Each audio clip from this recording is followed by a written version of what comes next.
Muchas gracias a todos y a todas por acompañarnos en este webinar que hemos organizado para conversar, como bien decía uno de nuestros distinguidos panelistas que ahora voy a presentar, un diálogo entre amigos expertos sobre un tema muy contemporáneo, de gran actualidad, de gran dificultad y por lo tanto que requiere de una atención muy cuidadosa, muy analítica, muy perceptiva por parte de todos aquellos actores públicos, académicos, políticos que están involucrados y que se trata del tema de la migración, un viejo tema de la humanidad, pero que en lo que nos toca a nosotros en América Latina y en alguna parte más cercana,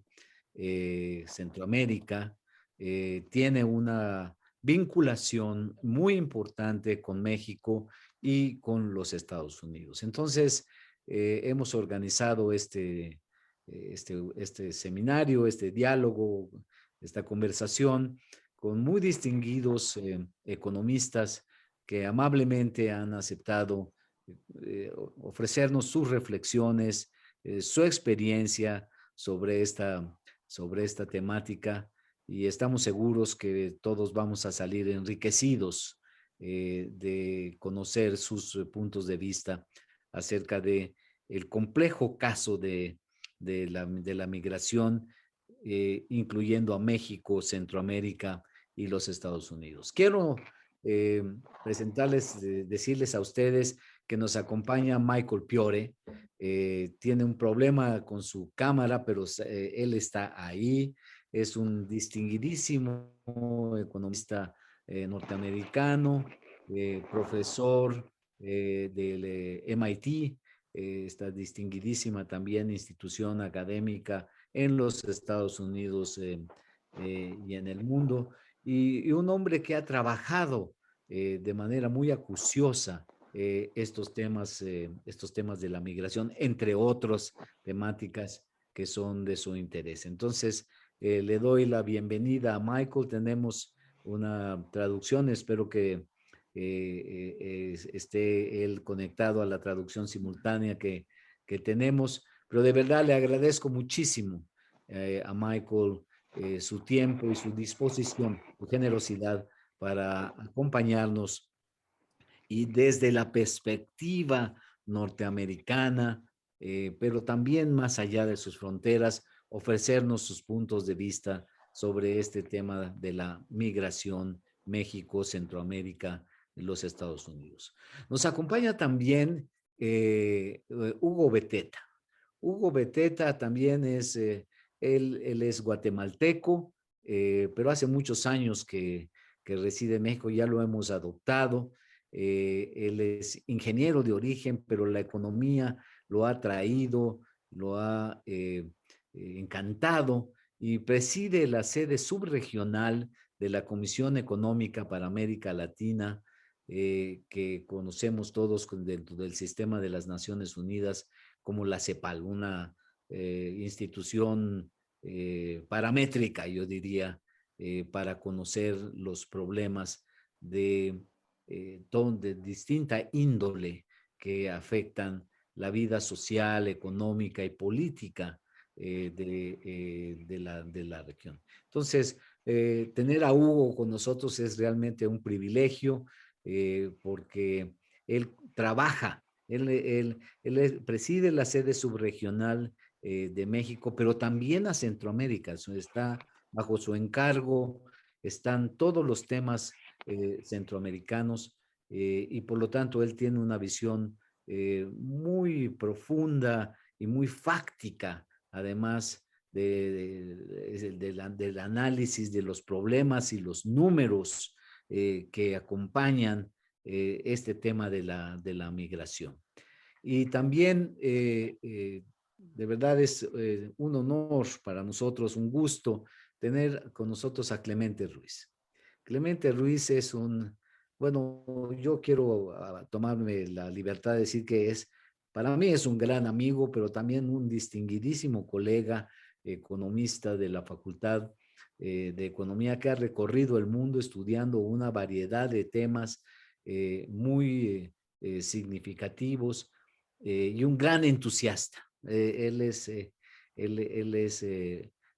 un entrepreneur académico, un empresario académico en el buen sentido del término por su constante inquietud intelectual de abordar diferentes temáticas para investigarlas y darlas a conocer a todo el mundo. Y quiero agradecerle especialmente a él porque él nos ha conectado con Hugo y con Michael para convencerlos de que organicemos este diálogo, esta conversación sobre este tema de migración. Entonces, muchísimas gracias también a Clemente Ruiz por su amable disposición de estar con nosotros. Entonces, como ustedes pueden observar, tenemos un panel realmente extraordinario, ¿no? De una enorme calidad, de una enorme sensibilidad y conocimiento de estos problemas que tenemos.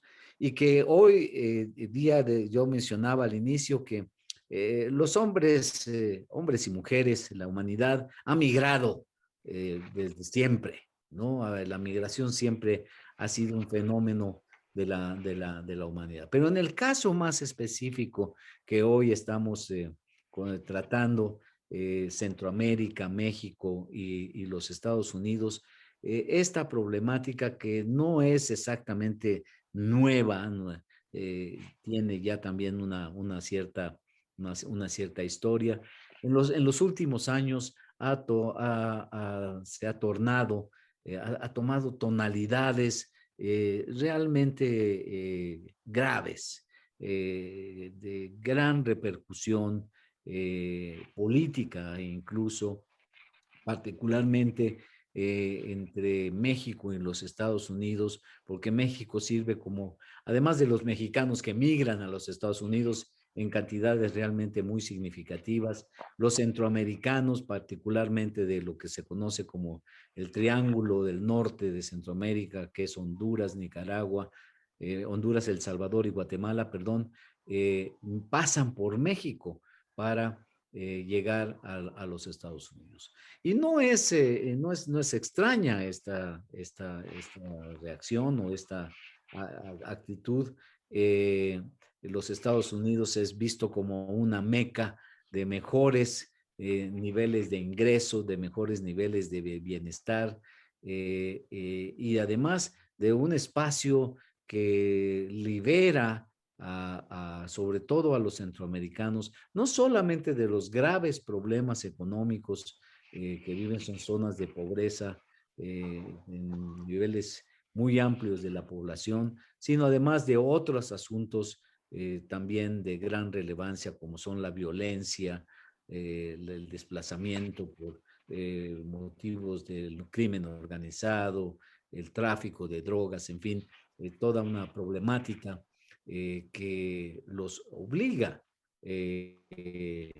los auspicia a buscar nuevos horizontes en los Estados Unidos, aunque también sabemos que hoy el sureste de México, por ejemplo, tiene una población centroamericana, aquellos que inicialmente iniciaron la travesía para llegar a los Estados Unidos, pasando por México, decidieron quedarse en México y están en muchos estados de en la parte de Chiapas, en la parte de Oaxaca, en fin, en el sureste mexicano, en Campeche, en Yucatán, hay también una migración centroamericana importante. Entonces, como pueden ustedes observar, es un tema de gran relevancia, de gran importancia y de urgente solución, porque los problemas no se han resuelto, las diferencias que existen en niveles de ingreso entre lo que viven los centroamericanos, los mexicanos y los Estados Unidos son enormes, son de una magnitud extraordinariamente diferente y bueno, hay necesidad de tomar acciones y de políticas públicas. Yo quisiera iniciar, si ustedes me lo permiten, preguntándole a Hugo Beteta, ¿cómo ve el escenario? Pero cómo lo ves, Hugo, desde el punto de vista de las políticas que que se han adoptado? Tú eres un observador acucioso de toda esta problemática. México ha tomado acciones con respecto a los países centroamericanos. En el caso de El Salvador ha ofrecido recursos, ha otorgado recursos para tratar de detener, ha tomado otras medidas para impedir que los centroamericanos fácilmente puedan transitar como lo hacían antes por México para llegar a los Estados Unidos. Y hay un conflicto, hay un conflicto, hay tensiones, no solamente con los países centroamericanos, sino de México también con los Estados Unidos. No hay que olvidar aquel episodio en donde gracias a las circunstancias del entonces presidente Donald Trump, que amenazó a México con arancelar una serie de exportaciones muy importantes que hubieran afectado de manera significativa la economía mexicana. ¿Cómo ves el escenario, Hugo? ¿Y qué perspectivas visualizas respecto de posibles soluciones reales, de estructura, no de coyuntura solamente, que puedan ir resolviendo de manera más permanente y más estable el tema de la migración centroamericana a los Estados Unidos vía México y la parte mexicana? Y la parte mexicana. Tú nos has conversado, nos has dicho cómo el tema de la migración hacia los Estados Unidos es centroamericana, pero es mexicana también. Hay una proporción importante de mexicanos que todos los años intentan llegar a los Estados Unidos. Hugo. Gracias, Roberto, por tu generosa introducción. En un mundo en el cual cada día las redes son más importantes y tenemos muchas luces y sombras con respecto a las redes, yo creo que la red dual es ciertamente una red de instituciones que ilumina el camino para América Latina. Así que muchas gracias a ti, igual a mi amigo Clemente Ruiz, por organizar el evento y por todas sus enseñanzas acerca de política industrial que hemos compartido a lo largo de los años. Y no puedo dejar de decir que me siento también muy honrado y también intimidado por acompañar la mesa con Michael Piori, uno digamos, de los referentes obligados en teoría de desarrollo en Estados Unidos y un profesor a quien he admirado mucho.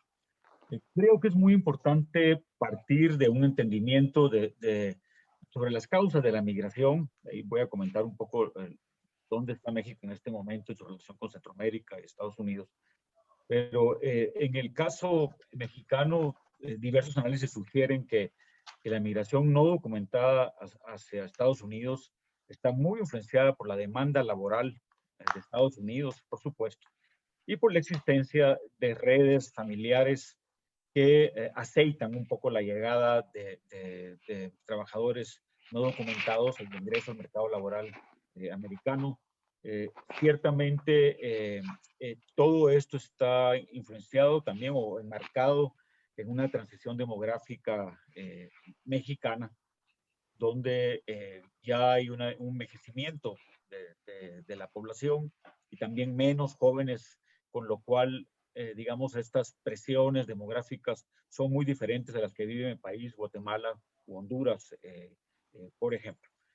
También creo yo que es muy importante tener en cuenta lo que tú decías, los cambios en la política americana, el énfasis en los controles fronterizos, a nuestro parecer ha sido poco efectivo en inhibir la migración no documentada, pero donde sí ha tenido un efecto importante es en inhibir el retorno y la salida, lo que era la migración regular, la migración circular, perdón, de personas que ya estaban en Estados Unidos, pero salían y volvían a ingresar.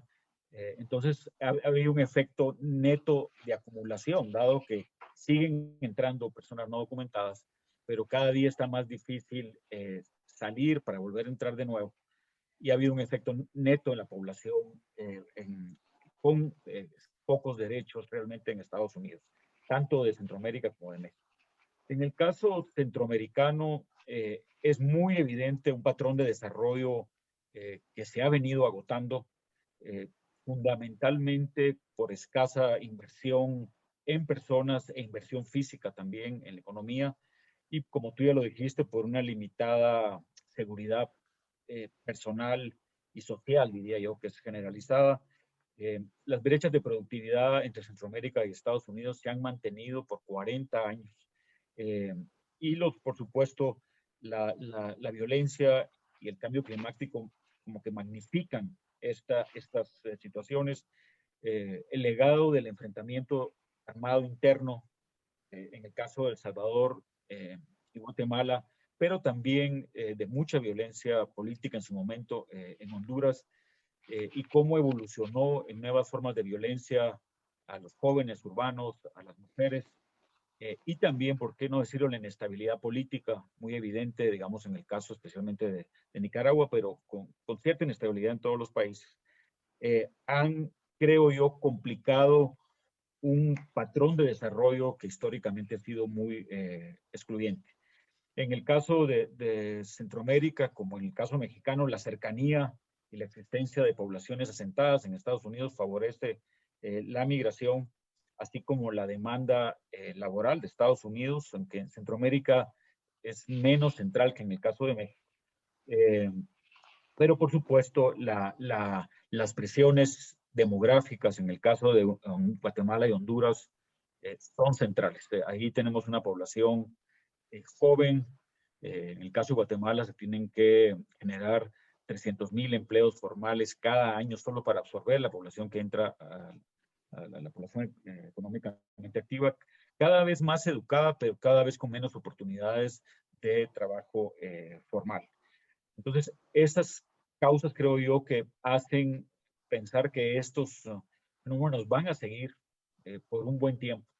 Y creo que se abren también a nuevas interpretaciones. Lo hablábamos con Clemente y con Mike hace un par de días, cómo ha venido cambiando el patrón migratorio de lo que eran hombres solos en edad productiva a familias enteras, con niños, mujeres y ancianos. Y sin embargo, nuestra discusión y entendimiento de las causas de la migración, tal vez por la herencia neoclásica, ha sido individual, ¿no? Decisiones de individuos, normalmente hombres en edad productiva, y creo que es importante entender cómo se toman esas decisiones en unidades familiares. Ahí hay un área, creo yo, de investigación en materia de movilidad humana que todavía no terminamos de entender esas decisiones que ya no son solo individuales, sino son familiares.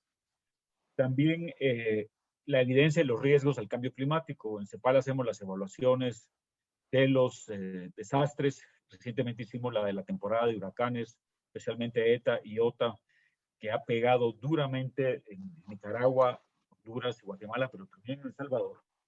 Y una de las cosas que también hemos reflexionado y estamos en proceso de entender mejor, es que siempre pensamos que ha sido la dinámica de la renta y los ingresos lo que empuja a la gente a migrar, pero es claro también que la minimización de riesgos es importante. O sea, no solo se trata de incrementar las rentas, sino en ausencia de protección social generalizada, esta creciente exposición a riesgos, no solo climáticos, hace que nos preguntemos también las causas de la migración. Entonces, ahí hay dos áreas, creo yo, que tenemos que entender mejor. Y la última, y tal vez con eso cierro esta parte de arranque de la discusión, es cómo familias situadas en distintos puntos de la distribución del ingreso o inclusive en comunidades con distintas distribuciones de ingreso se ven afectadas por la migración. Sabemos que los extremadamente pobres no emigran y están atrapados en un círculo vicioso en el cual no tienen ni ingresos ni activos para migrar y sufren de gran inseguridad alimentaria, pasan hambre. pero sin embargo hay estratos que toman la decisión de minimizar riesgos y tal vez alguien en la familia emigra. Puede ser que una hija se vaya como empleada doméstica a trabajar en una casa en la capital, que un hermano emigre y eh, ahí una de las áreas que no entendemos realmente es cómo los patrones de desigualdad, digamos, cuando el ingreso medio evoluciona, pero sin redistribuir qué, qué es lo que, digamos, cuál es la dinámica migratoria. Es muy evidente que muchas más mujeres están migrando, en parte el temor a la inseguridad. Las mujeres migran por más razones de inseguridad, pero también por la falta de autonomía y oportunidades económicas, por también la autonomía en sus libertades y la imposibilidad, digamos, de tener una trayectoria de crecimiento, digamos, incluyente, especialmente para muchos de los grupos. Entonces, eh, hay áreas grises que todavía estamos terminando de entender y yo creo que un espacio como igual puede ser motivo y espacio para esta reflexión. Lo que sí es importante es que el objetivo central es el desarrollo y no la contención migratoria. Nosotros estamos trabajando, estamos eh, anhelando crear un círculo virtuoso donde más inversiones en personas, inversión física, mayor productividad, creciente empleo de calidad, mayor igualdad, pueden contribuir a un proceso de desarrollo que evite la migración forzada y que favorezca una migración voluntaria y primordialmente temporal. Pero el objetivo no es la contención migratoria, sino cómo crear un modelo de desarrollo incluyente. Sobre los temas de México y Estados Unidos, tal vez un comentario muy breve. Creo que la relación con Estados Unidos es sumamente intensa y el cambio de la administración Trump a la administración Biden eh, revela que muchos de los temas continúan, aunque con expresiones diferentes. Los temas comerciales son centrales, por supuesto, a la relación de México con Estados Unidos. Tiene un tratado de libre comercio. Eh, el tema de la lucha contra el narcotráfico y la política de seguridad. Eh, todo el tema de las reformas económicas de la cuarta transformación, especialmente en el sector energético, que ha generado intensas preocupaciones de los inversionistas americanos. Eh, la propia cooperación para la pandemia. Y el tema migratorio se inserta en estas relaciones con Estados Unidos, que de por sí son muy complejas. En el caso de la administración Trump, lo comercial, los temas de seguridad, los temas económicos, de cooperación, se mezclaron en una sola cosa con el objetivo de que México parara a los migrantes.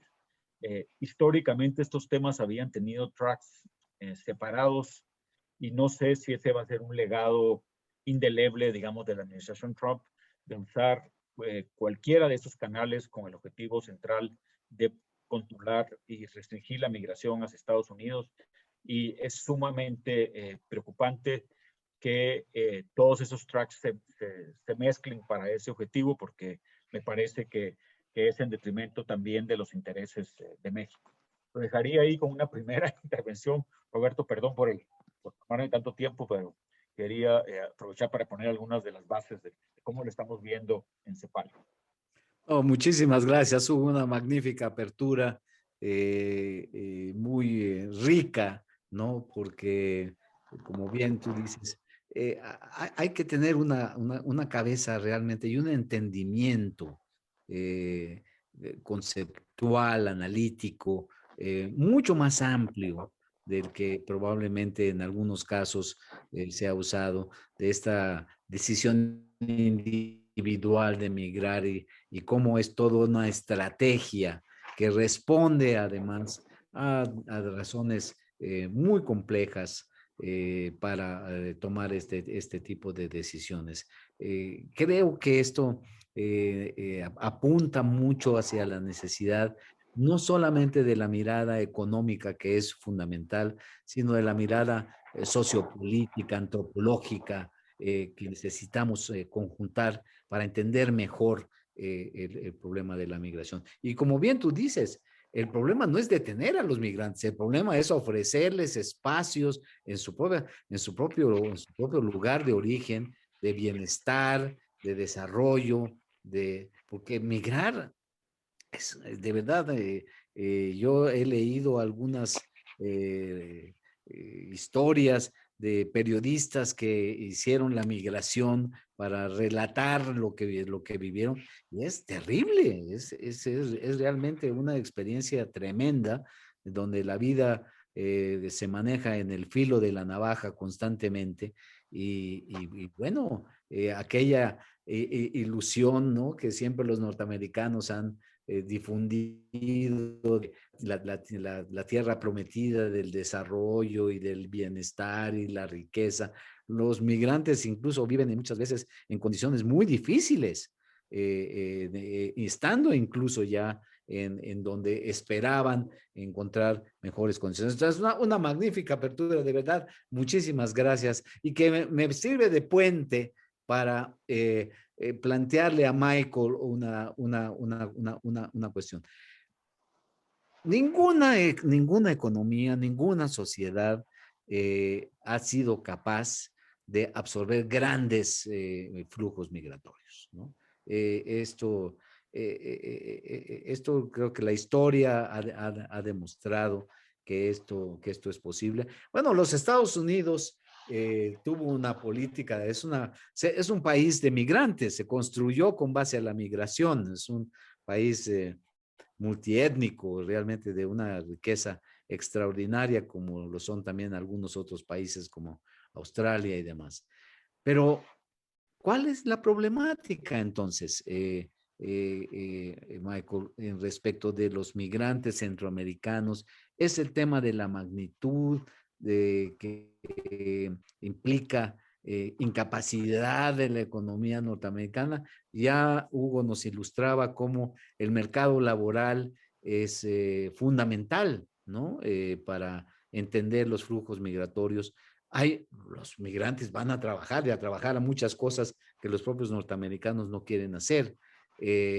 ¿Cómo miras tú este problema, esta capacidad de absorción, si la puedo calificar así, de migración de los Estados Unidos hacia Centroamérica y México en las condiciones actuales, cuando la economía norteamericana, la sociedad norteamericana, tuvo esa capacidad en épocas anteriores. Sabemos que Michael tiene este problema de la cámara, pero lo podemos escuchar. Él va a hablar en inglés, pero tenemos la traducción simultánea para quienes nos están escuchando, para que puedan entender el decir de Michael Piore. Michael, por favor, toma la palabra. Gracias. Lo siento que yo no puedo hablar en español.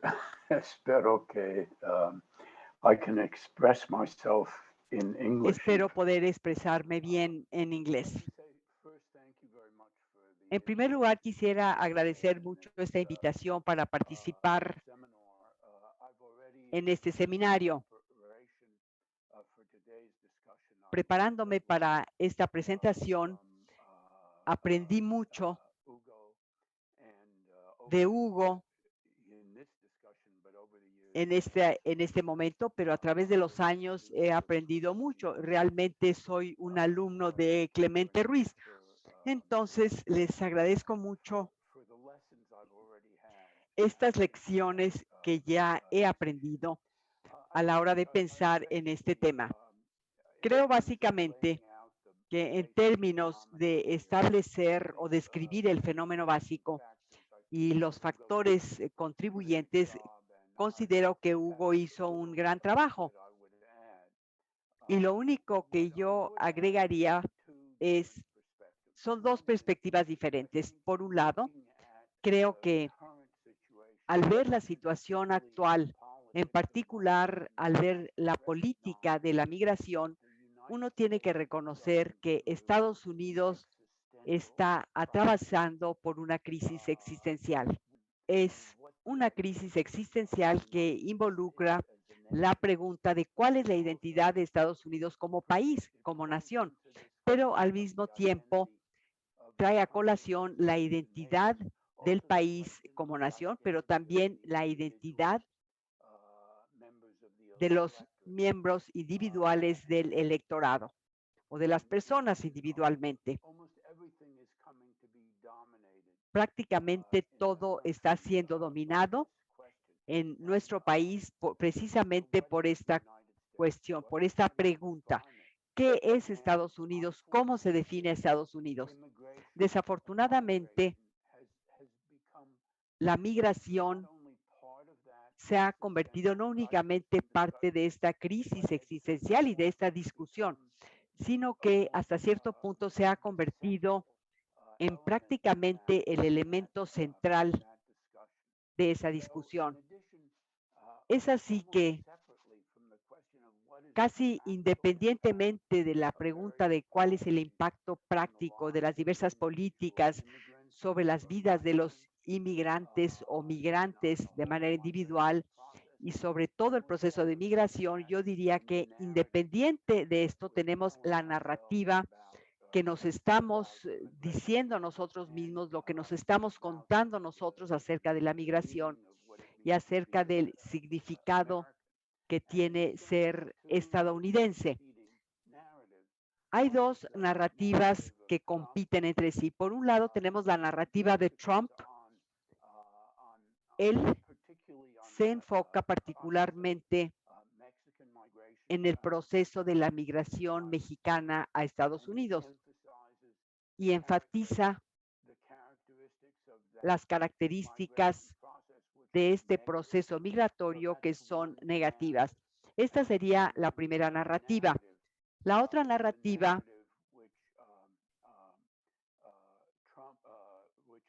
es la narrativa que Biden y los demócratas han tratado de expresar, y me refiero a la narrativa de Estados Unidos como un país de inmigrantes, como un país de democracia, de bienestar social.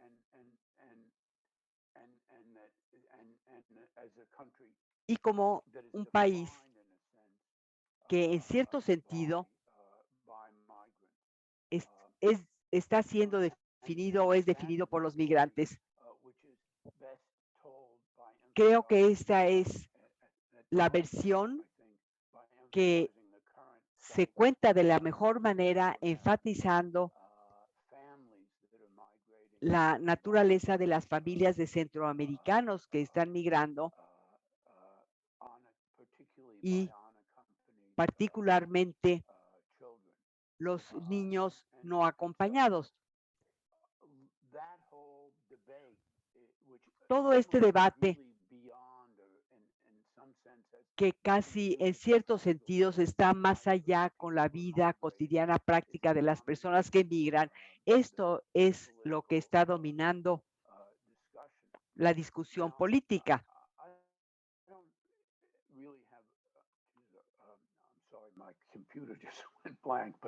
Perdón, tuve una falla en la computadora, pero ya regresó. Creo que en esta discusión es importante distinguir, como lo hizo Hugo, la migración de mexicanos a Estados Unidos, que es un proceso establecido desde hace muchos años y que tiene canales de migración que están bien documentados. Algo más que hay que decir de esta migración, o la otra cara de esta migración, es que se trata de una migración sofisticada. Es una migración que se ha llevado a cabo durante tantos años que las personas que participan en ella ya conocen cuáles son los problemas, tienen acceso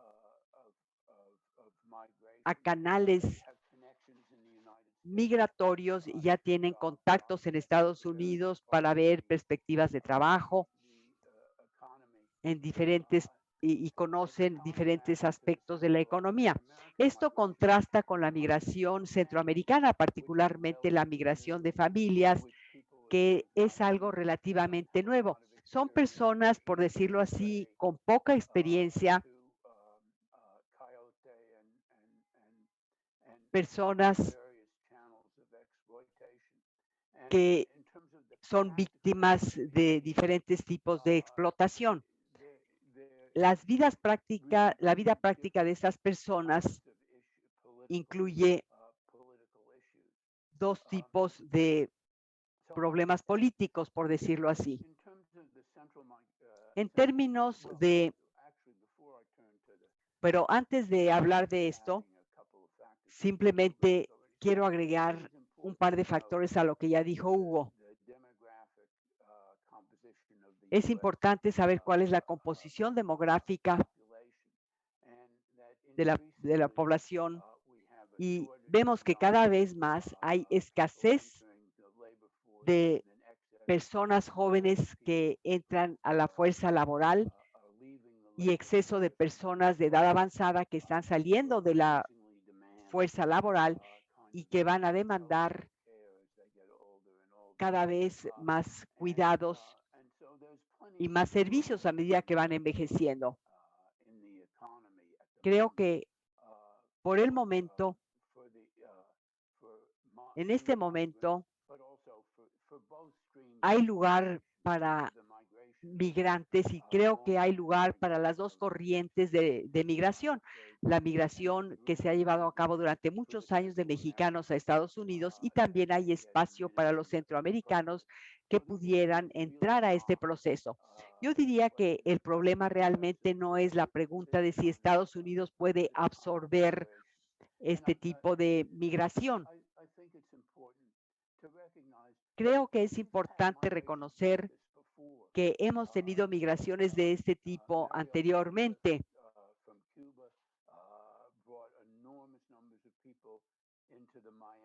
Llegó una gran cantidad de personas de Cuba al mercado laboral de Miami con la Revolución Cubana. Se habló mucho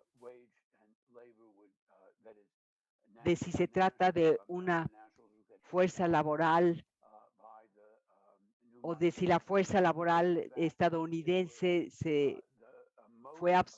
fue ahogada por la fuerza laboral cubana, pero en realidad constituyó un motor de la expansión económica alrededor de Miami.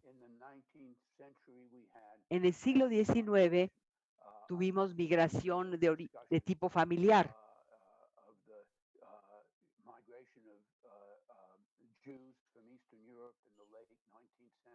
Estaba yo escuchando acerca de la migración de judíos de Europa a Estados Unidos y se parece mucho a la migración que ocurre desde Centroamérica a través de caravanas que van pasando por diferentes establecimientos de población, se van deteniendo y de ahí llegan a Estados Unidos. Así fue como migraron los judíos, deteniéndose en diferentes puertos antes de llegar a Estados Unidos. En estas caravanas las personas están sujetas a violencia, a diferentes problemas y ha ocurrido que los migrantes son vistos, por ejemplo, por médicos que los examinan y tratan de detenerlos para que no pasen. Al pensar en todas estas nacionalidades y al ver estos relatos de la migración de judíos a Estados Unidos, pues nos recuerda lo que ocurre con la migración de Centroamérica. Yo diría que se puede absorber la migración. Este no es un fenómeno que sea nuevo, que nunca haya ocurrido. Creo que si Estados Unidos entrara en una recesión, sí sería más difícil absorber estas corrientes de migración o de migrantes. Sin embargo, todo parece indicar que no entraremos en una recesión, sino que entraremos en una enorme expansión. Entonces, de nuevo, para regresar a lo engañoso de Estados Unidos y las políticas que probablemente vamos a seguir, creo que esto realmente depende de una competencia entre estas dos narrativas políticas. Y cada vez más creo que el futuro de esta migración o la presión de los migrantes del momento va a depender de la capacidad que tenga la administración de Biden para expresar o proporcionar una visión humanitaria precisamente de lo que es Estados Unidos. Quisiera agregar dos aspectos al respecto desde el punto de vista de Estados Unidos. Hasta el momento hemos visto presión sobre la administración de Biden para que admitan, quizás no a la mayoría, pero sí para que admitan la mitad de los migrantes que son familias y niños a través de visas temporales, para que estén vinculados con sus familias en Estados Unidos. Sin embargo, el resultado de esto es que vamos a crear una nueva generación de migrantes sin documentos. Esto es, estarán, digamos, bajo palabra actualmente, pero quizás no tendrán un estatus permanente en Estados Unidos y por otro lado tampoco van a salir de Estados Unidos. Estamos en peligro entonces de crear una nueva generación de trabajadores indocumentados y este es el problema que van a enfrentar tanto México como Centroamérica en 10 a 15 años. No creo que haya mucho que se pueda hacer desde el punto de vista de las políticas para poder anticipar este problema, pero definitivamente es algo que está en el horizonte. Algo más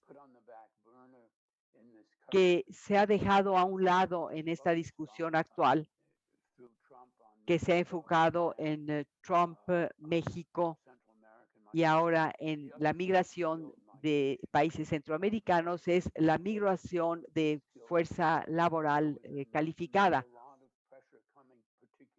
Se ejerció mucha presión, particularmente de las industrias de alta tecnología, para que se reorganizara toda nuestra migración, todo nuestro sistema de migración, con el fin de facilitar la entrada de mano de obra calificada. Este debate se ha visto eclipsado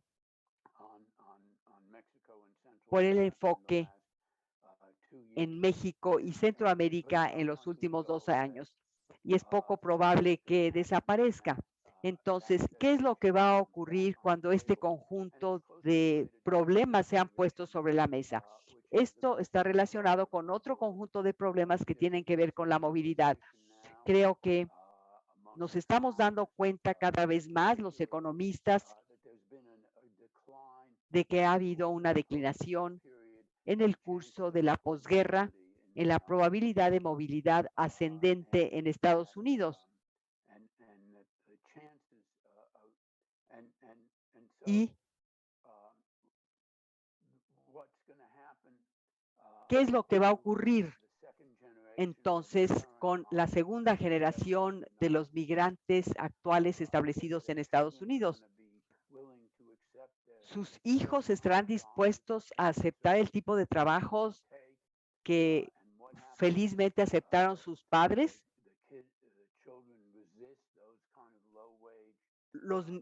¿Sus hijos van a resistir, van a oponerse a este tipo de salarios bajos o trabajos de bajo estatus y se darán cuenta de que no hay oportunidades de movilidad?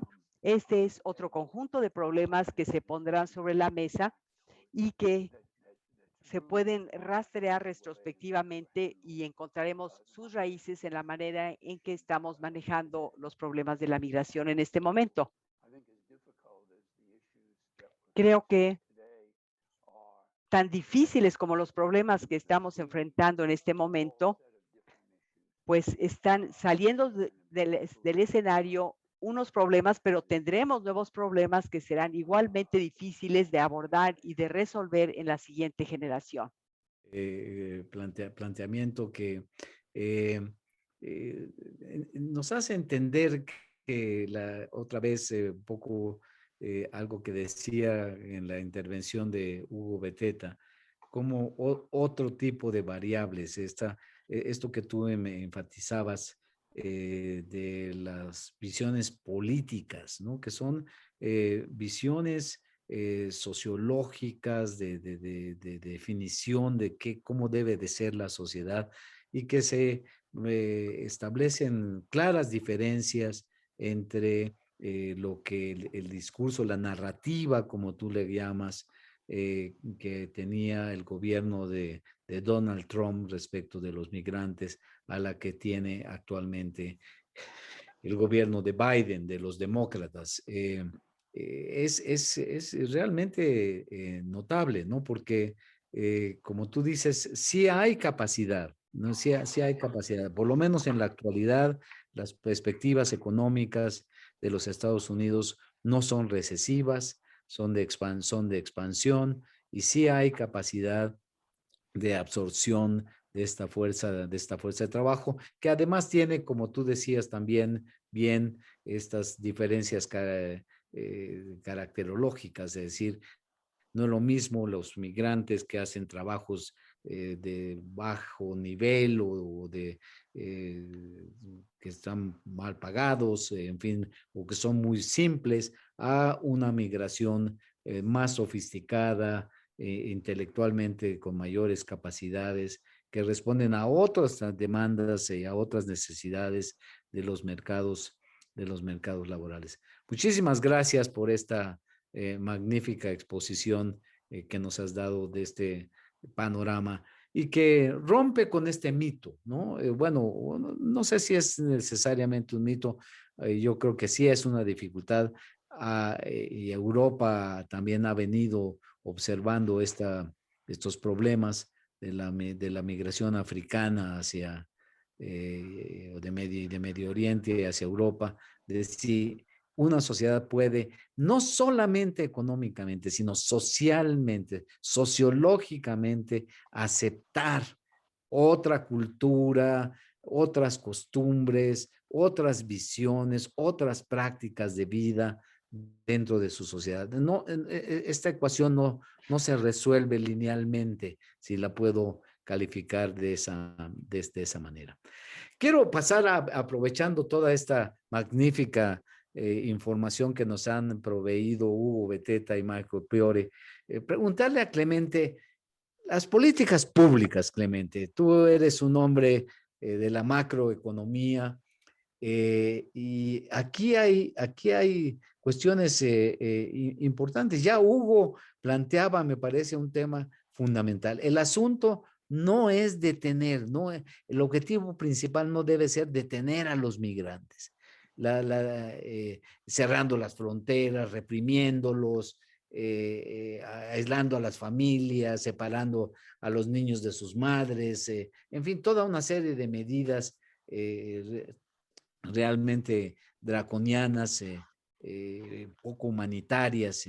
El asunto es cómo crear condiciones, cómo cerrar las brechas de desarrollo que hay entre los países centroamericanos y los Estados Unidos, que son enormes, que son extraordinariamente grandes, pero cómo hacer un esfuerzo por ayudar amainar un poco estas diferencias para que la gente piense, vale más la pena quedarme en casa que irme a la aventura de viajar en condiciones de alta inseguridad, de incertidumbre, de alta fragilidad.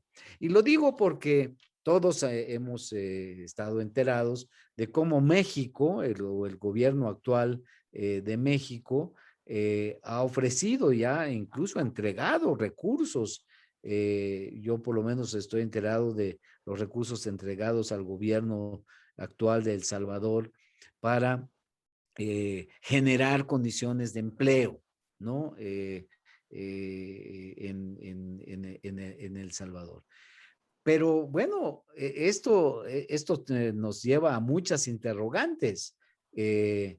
Los gobiernos salvadoreños o centroamericanos en general, Guatemala, por ejemplo, ha sido un caso muy significativo de la corrupción. Bueno, hay un presidente en la cárcel, ha habido muchos problemas respecto de esto. Entregarle a los gobiernos dinero para auspiciar el desarrollo es la mejor estrategia. ¿O tú cómo ves esta parte de las políticas, ¿no?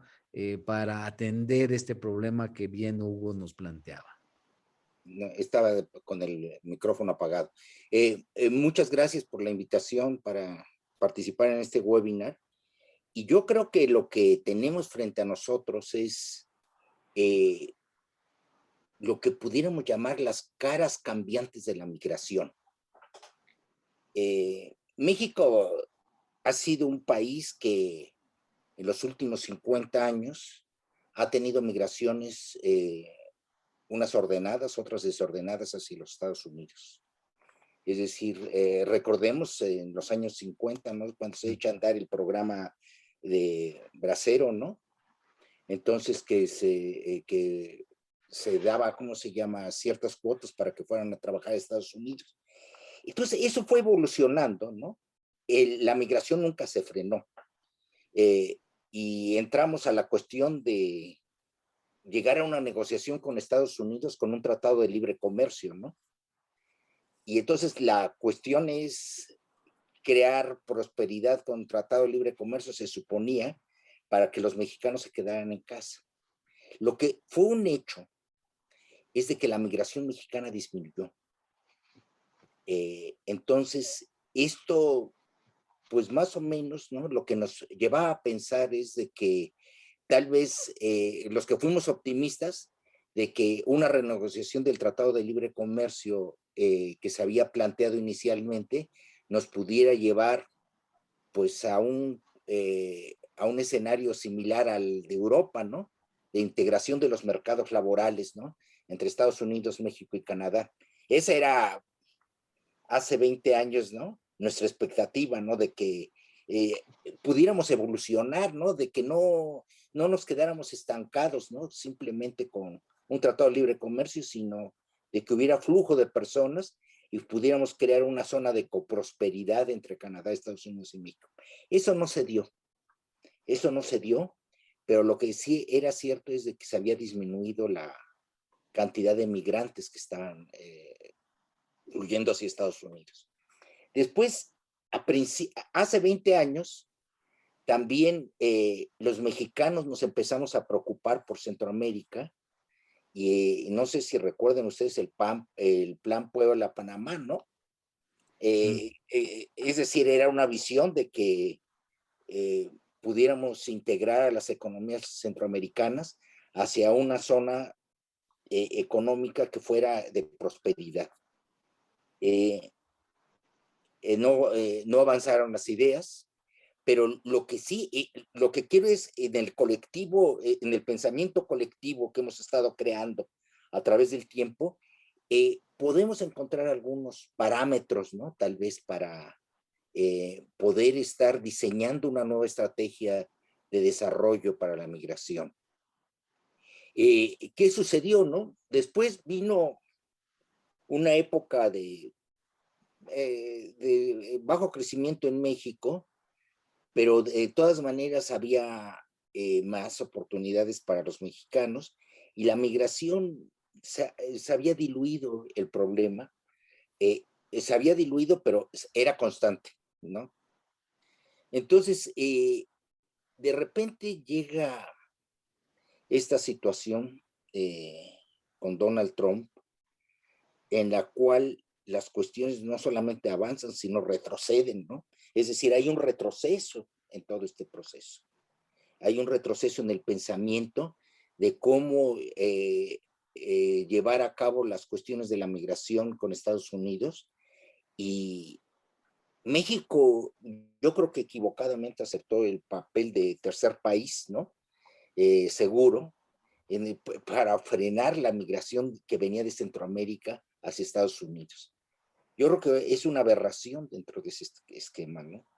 Es decir, el señor Trump dejó instaurado, ¿no?, un sistema sumamente dañino, ¿no?, para el pensamiento, ¿no? No solamente en los hechos, sino en el pensamiento de cómo se debía de responder a los problemas de migración.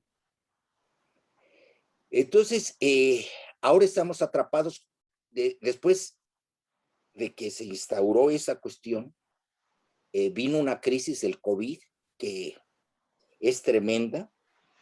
Las economías cerramos, dejamos de producir empleos, y entonces está el problema de Centroamérica, ¿no? De que aparte el cambio climático daña sobre todo a la cuestión del campo y la cuestión de los recursos naturales, y entonces se crean condiciones críticas en Centroamérica. Son condiciones críticas para muchas personas, porque entonces la forma como podían subsistir cotidianamente, de repente deja de ser viable debido al cambio climático que les barre, ¿cómo se llama?, totalmente sus posibilidades de trabajo. Bueno, en medio de ese COVID, ¿no?, la migración mexicana vuelve a aumentar. Entonces, ¿por qué? Pues porque dejamos de producir en México. La situación se volvió dramática, y también el cambio climático hace que muchas zonas estén muy afectadas, ¿no? Y en este último mes, ¿no?, la Oficina de Migración de los Estados Unidos ha registrado de que muchos de los migrantes son mexicanos, ¿no? Estamos hablando de cifras de 40 a 50 mil gentes, ¿eh? Es decir, no estamos hablando de cifras pequeñas, ¿no? 40, 50 mil gentes mensuales o Sí, detenidas en la frontera. detenidas en la frontera. Detenidas en la frontera. Entonces, la cuestión es de que, entonces, estamos pensando de que pudiera ser el año de más detenciones en la frontera por parte de mexicanos en la frontera. Es decir, estamos con la combinación de una zona que ha tenido que enfrentar una situación grave, que es Centroamérica, México, que también muchas veces no percibimos nosotros de que tenemos que enfrentar una condición grave, ¿no? Pero se perdieron muchos empleos, y entonces estamos ante serios problemas. Y después, pues una nueva administración, la administración Biden, ¿no? Le han dado la tarea a la vicepresidenta Harris, ¿no?, de que sea ella la que lleve la negociación con México y Centroamérica. Y bueno, hay que recordar, Harris es la hija de nuestro gran amigo que tuvimos en la universidad, Donald Harris, ¿no? Entonces, es un hombre que pensaba, ¿no?, sobre los problemas de acumulación, migración y todo eso. Entonces, tiene una escuela de un padre que es profesor en Stanford, ¿no? Entonces, ella, bueno, pues está tratando de visualizar, y hará un viaje a México en las próximas semanas, ¿no? El día 7 de junio, en esos días de junio llegará, ¿no?, a México. Y entonces se está tratando de visualizar a ver qué, ¿no? Y después, entrando a este régimen, se propuso, ¿no?, el gobierno de López Obrador retoma esta idea de poder hacer algo con Centroamérica, y junto con la Secretaría General de CEPAL anuncia un plan para Centroamérica. Entonces, en esa perspectiva, ¿no?, se creía que se iban a poder dar recursos, y se lanza adelante, ¿no?, un proyecto, ¿no?, en el cual se ayudaría, ¿no?, a través del programa Sembrando Vida, ¿no?, una ayuda a los centroamericanos.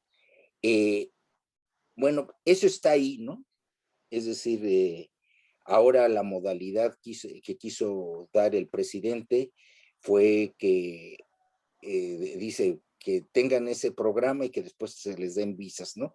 Obviamente que para los estadounidenses eso sonó que no tiene ninguna visualización real, ¿no? Entonces, ¿qué es ante lo que estamos, no? somos países que tenemos mano de obra, pero que nuestras capacidades productivas no absorben a la suficiente mano de obra y tienen que buscar muchos de ellos, ¿no? Migrar hacia los Estados Unidos.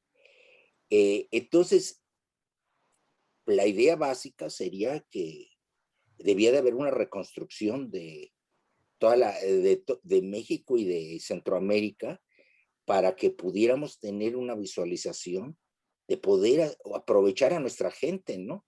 Aprovechar a nuestra gente y que no tenga que emigrar, ¿no?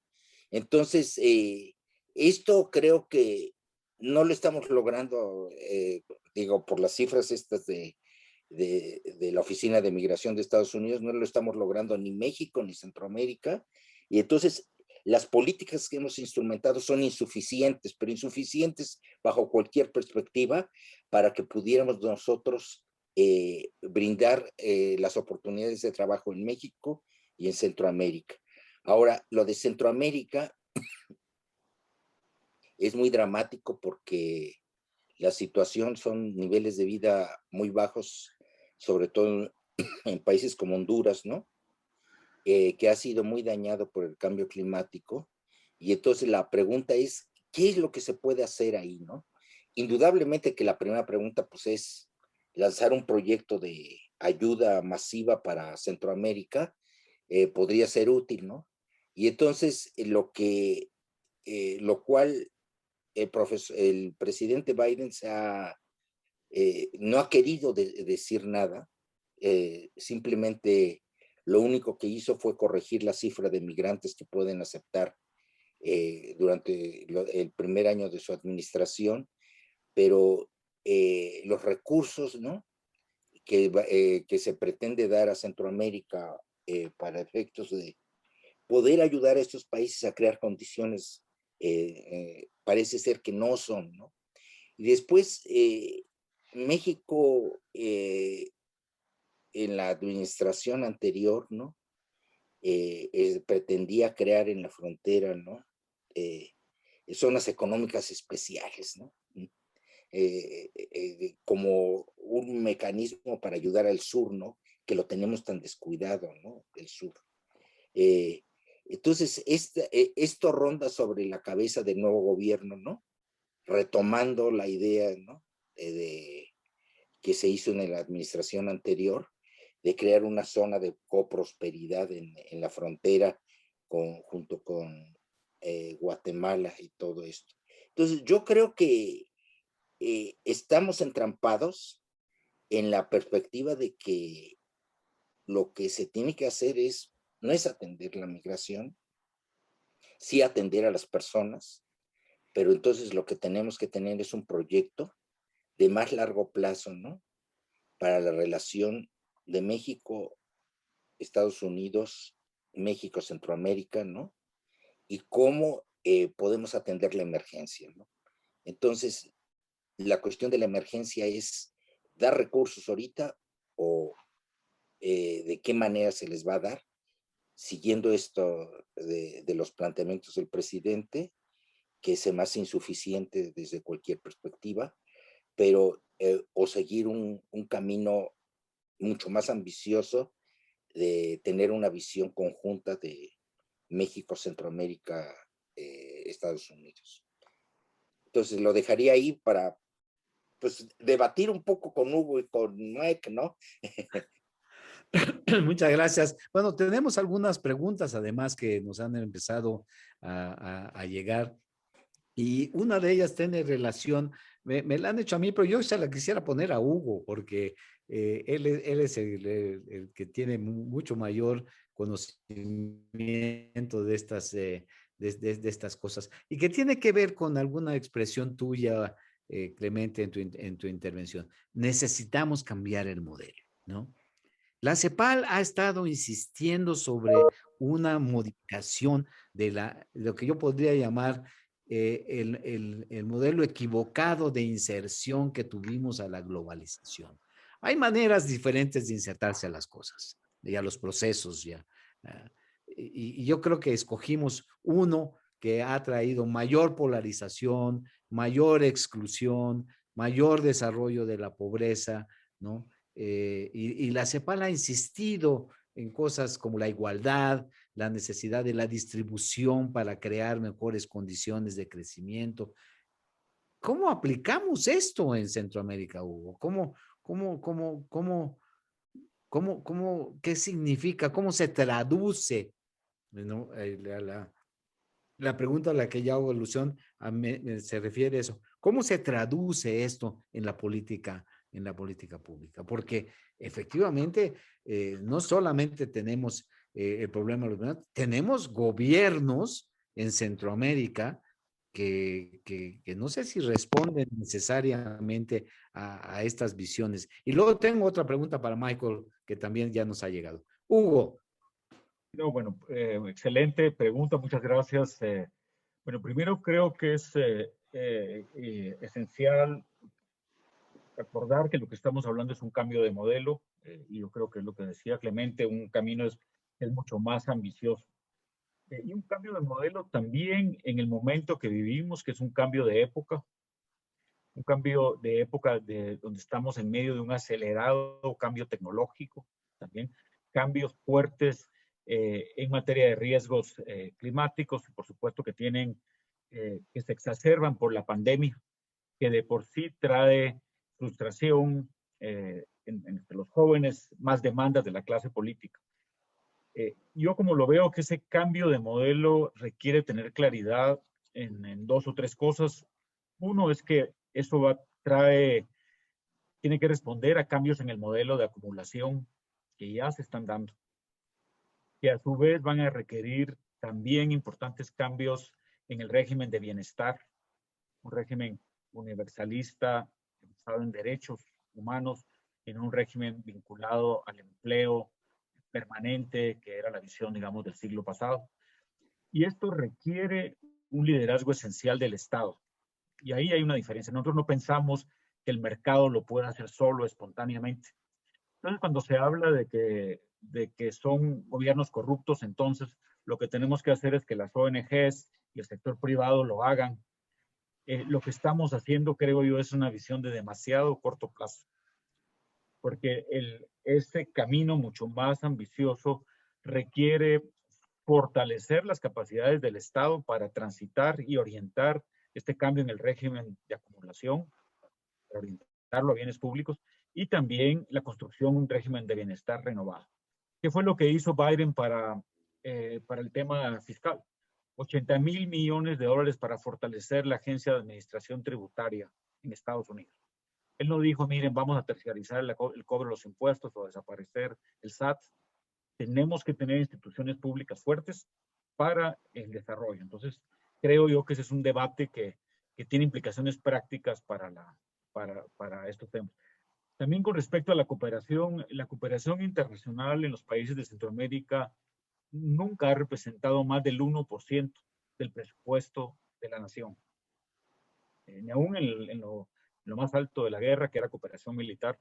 Entonces es muy importante sentar a los actores públicos a dialogar, porque es a través de la política fiscal que algunas de estas cosas ocurren. En el caso de México, por ejemplo, Sembrando Vida invierte 1.350 millones de dólares al año. Ningún país va a venir con cooperación a México en cantidades que excedan la responsabilidad y los recursos públicos. Y lo mismo pasa en Guatemala, en Honduras y El Salvador. Hace 3 años, México cooperaba con El Salvador $13,000 al año. ¡Wow! $13,000 al año. Sí, es ahora está ridículo. Ahora subió a 30 millones con un programa que creo yo refleja algunas de las ideas que traen, digamos, el PDI. Este plan de desarrollo integral es una apuesta a cambiar el modelo de desarrollo, centrada, digamos, en colocando la igualdad en el centro, pero también reflejando cambios en el modelo de acumulación que se están dando por el cambio tecnológico, y por supuesto, conectándolo con las vulnerabilidades y las potencialidades ambientales que la región tiene. Es un modelo de desarrollo sostenible.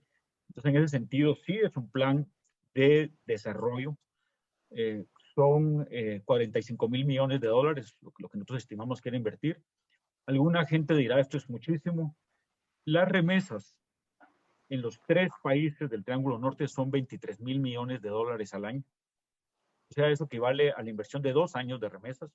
Entonces ahí estamos viendo también el orden de las magnitudes. ¿Qué ideas prácticas y qué implicaciones prácticas tienen? Uno es que uno tiene que colocar también el centro del debate en cambios en las políticas públicas, en los cuales la cooperación internacional tiene una incidencia, pero francamente es muy menor. Esto, digamos, ahora México ha expandido mucho su presencia, pasó de 13.000 dólares a 30 millones al año, es una cosa muy significativa, pero por supuesto que no se compara con el actuar público. Algunas de las ideas que traemos, creemos que es muy importante que la política macroeconómica haga su parte. Los países que tienen flujos de remesas arriba del 5% del PIB, en el caso de los países del norte de Centroamérica puede llegar a más del 20% del PIB, las remesas. Es muy importante que haya una política monetaria y cambiaria que favorezca el pleno empleo y no solo la inflación, eso es importantísimo también para el tema migratorio, pero también que favorezca un tipo de cambio más competitivo para evitar la llamada enfermedad holandesa. Y una política macro que sea compatible con estos flujos de remesas puede tener efectos muy importantes. Primero, por supuesto, al tener un tipo de cambio más competitivo en algunos de los países, las remesas distribuidas a los hogares se multiplican, con lo cual aumenta, por supuesto, el beneficio a los hogares, pero también los ahorros de los migrantes en el extranjero se multiplican, creando una mayor capacidad adquisitiva y de inversión y a la vez un incentivo para el retorno. Pero lo más importante, por supuesto, desde el punto de vista estructuralista, CEPALIN, es que pueda ser más atractivo para que los sectores inviertan en exportaciones, en sectores tal vez más de punta y que no se dediquen a importar, que es lo que está pasando. Entonces, ahí hay un cuerpo de ideas de política macroeconómica vinculada a países con proporciones altas de remesas que no se ha empezado a explorar y que nosotros pensamos que es un tema importante. También creo yo que la migración en sí revela ventajas comparativas. Hay ventajas comparativas reveladas en el proceso migratorio. Nuestra gente va a trabajar en agricultura a California. Una persona que sale de Guatemala con su conocimiento y sus skills va a trabajar a California y aumenta su productividad mágicamente 20 veces. La misma persona. ¿Qué es lo que pasa? Allá tiene tractor, tiene tecnologías de sistemas de información, pero es la misma persona. Entonces, creo yo que esa ventaja comparativa revelada del sector agrícola podría ayudarnos a plantear que la agricultura, y especialmente la agricultura no tradicional, que absorbe mucha mano de obra, y hay niveles de inversión y sofisticación importantes, podría ser un sector que absorbe mano de obra a la vez que genera un crecimiento que creemos que podría ser compatible con el medio ambiente y también con la igualdad. Entonces, dentro del propio PDI viene una serie de ideas y de estrategias de cómo los gobiernos y las sociedades pueden ir cambiando el modelo de desarrollo. Pensamos también que es muy importante tener una conversación para tener sistemas de gestión migratoria convergentes entre los 4 países, o debería decir entre los 5, incluyendo Estados Unidos, en el espíritu del Pacto Global de Migración, que lo que propone es aumentar digamos, las vías y trayectorias de migración regular. Esto ya lo hemos hablado, hay muy buenas experiencias en Canadá, en Nueva Zelanda, de ejemplos de cómo la migración temporal puede ser un factor de desarrollo. Clemente mencionó el caso de los braceros mexicanos, que está ampliamente documentado. De hecho, hay académicos que dicen que la forma más efectiva de inhibir los flujos de migrantes indocumentados es ampliando los espacios para la migración y el asilo formal. Y en el caso de la migración puede ser temporal, pero esos sistemas, creo yo, deben mejorarse, ¿no? Y por supuesto, en el caso de la CEPAL, nosotros trabajamos en la centralidad de la inversión en sectores claves, sectores que reflejan este balance de colocar la igualdad en el centro, pero también la adaptación al cambio climático y nuevas fuentes de productividad. No solo el sector agrícola, pero estamos hablando del cambio, por ejemplo, el transporte público, todo lo que es acelerar el acceso universal a Internet, especialmente para servicios públicos y educación. Traemos también todo un trabajo en sectores que reflejan, digamos, la ventaja comparativa que tiene Centroamérica en exportaciones de bajo contenido carbónico, la transición hacia las energías limpias. En fin, es posible transitar hacia un nuevo modelo de desarrollo. Eso requiere inversiones masivas y a nuestro parecer requiere también liderazgo del Estado para coordinar algunas de esas acciones. Un comentario final. Creo que me gustó mucho el concepto de Michael de esta batalla por el alma de los Estados Unidos y su identidad. Efectivamente, vemos con mucha esperanza cuando un porcentaje alto de los estadounidenses apoyan una trayectoria de ciudadanía para el DACA y se indignan ante el encarcelamiento de menores de edad y la separación de sus familias.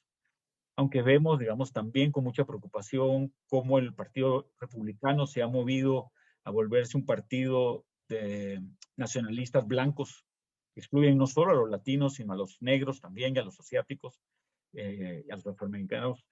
Entonces, una pregunta también de fondo es que creo yo que con Estados Unidos, y lo sugería Clemente, debemos plantearnos también, así como Europa del Este estableció una estrategia regional para cuando cayó el muro, la cortina de hierro, de cómo incorporar a la democracia y al desarrollo a los países de Europa del Este. China está haciendo lo propio con Asia, con una estructura regional. Creo yo que el nivel de ambición de esta región debe ser de ese tipo, una estrategia geopolítica de ambición regional, donde los países de América del Norte y Centroamérica hacen parte de un hemisferio estable y próspero, y América del Norte tiene la capacidad de pensar de esa forma, como en su momento Europa pensó con Europa del Este y como China está pensando, por cierto, no solo con la ruta de la seda, pero también con todas las iniciativas que tiene en Asia. Creo yo que ese debe también ser un nivel de ambición que debe estar sobre la mesa en las discusiones de política de este tema. Gracias, Roberto. Y si quieres, seguimos. No, muchísimas gracias. Magnífica, magnífica respuesta. Tengo una pregunta para Michael, que dice así, lo voy a decir en inglés porque para que él lo sienta mejor. Dice, in the context of individual... En el contexto de toma de decisiones a nivel individual, ¿cómo es que la gente integra el discurso político en sus estimaciones de sus riesgos intertemporales de migración irregular? Muy bien. The honest answer is La respuesta honesta es que realmente no lo sé. Because I haven't lived the experience of being Porque no he experimentado el ser un migrante. Me parece que la gran ventaja de lo que comentó Hugo y también de lo que mencionó Clemente es colocar el tema de la migración en un contexto más amplio de políticas económicas y sociales. Porque es artificial separar la migración como un tema de la discusión independientemente de los temas más amplios de políticas económicas y sociales. Pero si lo reducimos a la pregunta de cómo es que las personas deciden sobre riesgos, lo que probablemente traiga el futuro, me parece, es el siguiente escenario. Los riesgos por el momento de la migración de niños y familias particularmente, son enormes. Y son riesgos que probablemente vayan disminuyendo con el tiempo y probablemente disminuirán porque, uno, los migrantes mismos van a volverse mucho más familiarizados con las instituciones, estarán menos sujetos a explotación por parte de los coyotes y otras personas que quieran ganar su dinero y tasas de interés exorbitantes a través de ellos. Entonces, las instituciones y el conocimiento son necesarias para negociar todo el proceso de migración y entonces será más fácil para las personas y para las familias. En ese sentido, cual sea que como entiendan los riesgos hoy en día, que son enormes, pero lo más probable es que disminuyan. Pero algo más que puede ocurrir con el tiempo es que estas comunidades de donde salen las migrantes probablemente van a depender cada vez más de las remesas de las familias, de los miembros de las familias que van ya sea a México o a Estados Unidos. Entonces, las comunidades que por el momento parece que su única esperanza es esto, van a voltear sus ojos cada vez más a migrar a los Estados Unidos y los canales de la migración serán cada vez más fijos. Por lo tanto, los riesgos de la migración serán menores y será cada vez más fácil para que la gente y sus familias y sus niños decidan migrar a los Estados Unidos en lugar de desarrollarse económicamente en sus países de origen. Así es que es un momento en donde el desarrollo económico para Centroamérica puede reducir los flujos de migración. Entonces sería este el momento. Y con el tiempo podríamos desarrollar instrumentos o políticas de desarrollo económico que van a afectar el proceso de migración con mayor escala con el tiempo y evoluciona hacia otras soluciones aparte del desarrollo económico local. Michael, hay otra pregunta para usted que se hizo ahora en el chat. ¿Qué tipo de políticas laborales debería de propulsar los gobiernos centroamericanos para reducir la migración irregular internacional de Centroamérica a Estados Unidos en el contexto de la administración del presidente Biden?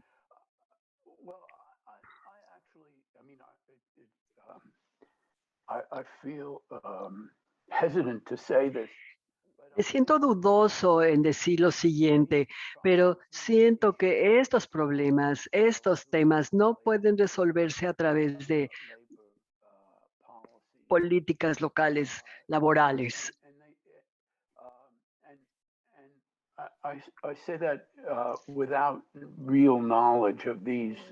Y ya dije que sin el verdadero conocimiento de los países individualmente, sin embargo, el proceso de migración viene de ciertos sectores de la sociedad y ciertos sectores de la economía.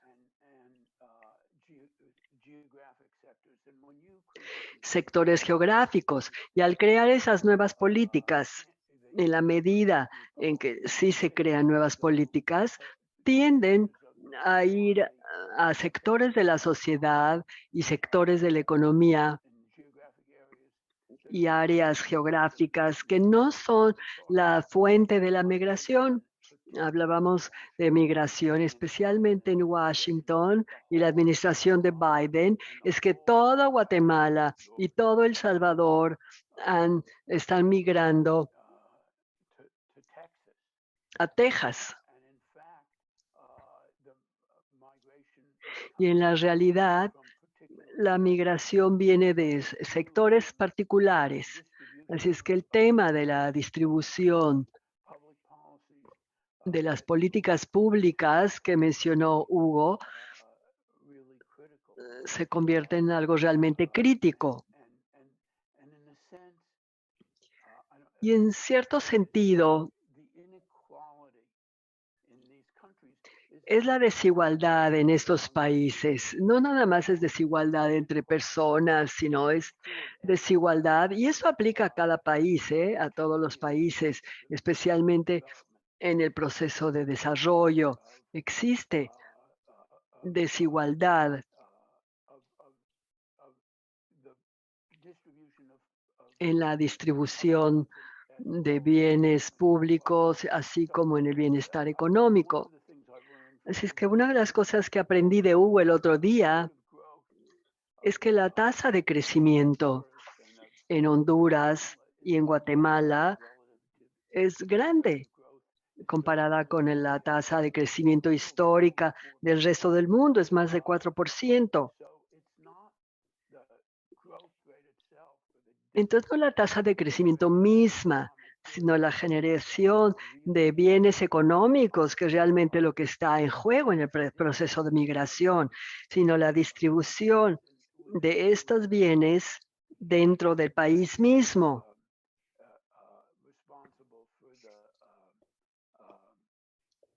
Que es responsable de las desigualdades inherentes en el proceso de desarrollo. Sí, tristemente, el crecimiento económico que tenemos se concentra en ingreso más que en distribución y en proporcionar bienes públicos, derechos de diferentes tipos para la población. Esto es muy importante definitivamente. Clemente Ruiz, que no quisiera dejar de mencionar. Dice así, ¿cómo la política antineoliberal actual en México podría aumentar la migración irregular? Considerando que esta idea antineoliberal podría implicar una negación a la libre movilidad laboral. Bueno, lo que está viviendo el país es una crisis de grandes dimensiones, ¿no? Se dejó de invertir en este país, se dejó de crecer y el resultado son las cifras que mencioné hace rato, ¿no? Es decir, la política de migración, es decir, la política económica está haciendo que, tal como se está llevando a cabo, está expulsando gente, ¿no? Es decir, los migrantes, el crecimiento de los migrantes mexicanos hacia Estados Unidos da muestras de que no estamos controlando la situación, ¿no? Entonces, yo creo que esto es una cuestión muy importante, es un foco rojo para la administración de que en México la política no ha sido para impulsar nuevas inversiones y impulsar a la economía, y esto da por resultado que los mexicanos ante esta situación tengan que emigrar. Entonces, yo creo que sí debía de ser una reflexión nacional, ¿no? De cómo se dispararon estas cifras, ¿no? De migrantes, porque no solamente es Centroamérica la cuestión de el campo, ¿no? La cuestión del cambio climático, que es una cuestión gravísima, ha hecho que muchas de las zonas agrícolas se vean afectadas, ¿no? El cambio climático, vivimos la sequía en los últimos meses, ¿no? Hasta que empezaron un poco las lluvias este mes, pero es una sequía que no se había visto en años, ¿no? Es decir, es una sequía que da paisajes, ¿no? De desolación y desertificación del país. Entonces, México tiene una gran tarea que hacer y es una tarea de que se requiere mucha inversión, tanto pública como privada, y no se está invirtiendo lo suficiente. Es decir, la política de la actual administración debía de ser más intensa en términos de que se tienen que crear fuentes de trabajo, se tiene que atender al cambio climático, porque si no atendemos al cambio climático y no cambiamos en las políticas para producir energía en este país, lo que se va a generar es de que poco a poco va a ser un país con más migración en lugar de menos migración. Entonces, esto parece absurdo, ¿no? Pero entonces creo que no se está tomando en consideración en las políticas del gobierno, ¿no? Esta nueva situación, ¿no? No se ha dicho nada, ¿no? Respecto a esto se tiene muy en silencio las cosas, ¿no? Entonces, creo que sí se necesita una política de construcción de nuevas posibilidades de desarrollo, ¿no? Y creo que vamos muy lentos, ¿no? Es decir, mientras la población sigue creciendo y las oportunidades no se están dando.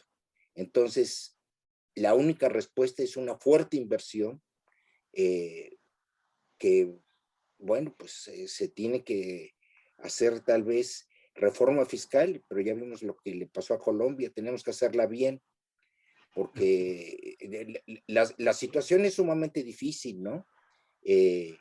Entonces, tenemos que hacer una política de mayor gasto público y de mayor inversión pública y privada, ¿no? Entonces, el discurso antineoliberal se expresa poco en la política económica. Pues no se ha, desgraciadamente no se ha expresado en términos de construir una nueva economía para poder dar los empleos que se requieren en el país. Y Hugo, ¿eso no pasa igual en Centroamérica? Es un debate de larga data y a mí el marco que me gusta es el marco de Michael Lipton de la libertad, pero es la libertad del miedo, la libertad de la necesidad y es el marco de, digamos, de las libertades y desarrollo. Yo creo que no se puede ascribir a un solo modelo la falta o la garantía de libertades. La verdad es que hay la etapa neoliberal en América Latina, creo yo, sembró las semillas de grandes faltas de libertades en amplios sectores de la población, la libertad para comprar un pan, para tener una vivienda, la libertad para que los hijos estén mejor que uno. Entonces, yo creo que la discusión sobre la libertad debe ser, digamos, un poco más amplia que digamos, la famosa libertad del individuo para decidir, que el entorno económico y la estructura económica, de hecho, muchas veces inhiben esas libertades. Pero no podremos decir que hay una única vía para garantizar esas libertades. Pero sí es un tema. Yo creo que el derecho a la movilidad humana debe conmensurarse con el derecho al desarrollo en el lugar de origen. Son como que dos caras de una misma moneda.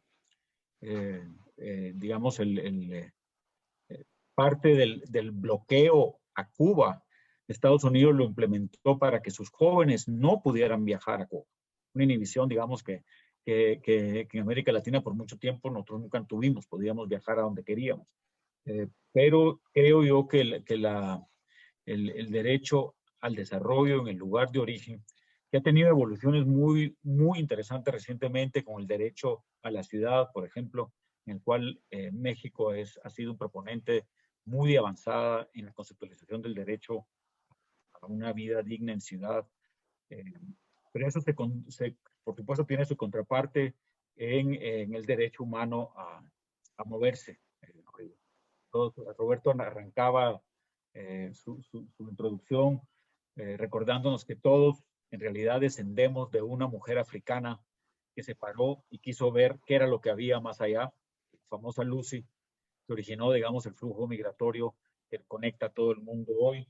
Pero efectivamente yo creo que en este cambio de época que estamos viviendo, la reflexión sobre el nuevo modelo de acumulación y este balance entre el Estado, el mercado y la sociedad es impostergable. Ante este nuevo régimen de acumulación, y por supuesto la actualización de un régimen de bienestar universalista y basado en los derechos humanos, creo yo que también es impostergable. Y eso es parte de las autonomías y libertades del siglo XXI. En ese sentido, creo yo que la teoría feminista de la autonomía, digamos, de las autonomías económicas, físicas y políticas de las mujeres han abierto brecha en cómo entender, digamos, la libertad hacia adelante. Bueno, hay mucha materia de seguir conversando. Creo que vamos a necesitar otro webinar, si ustedes me lo permiten, para ahondar en estas cosas, porque realmente ha sido extraordinariamente rica la discusión.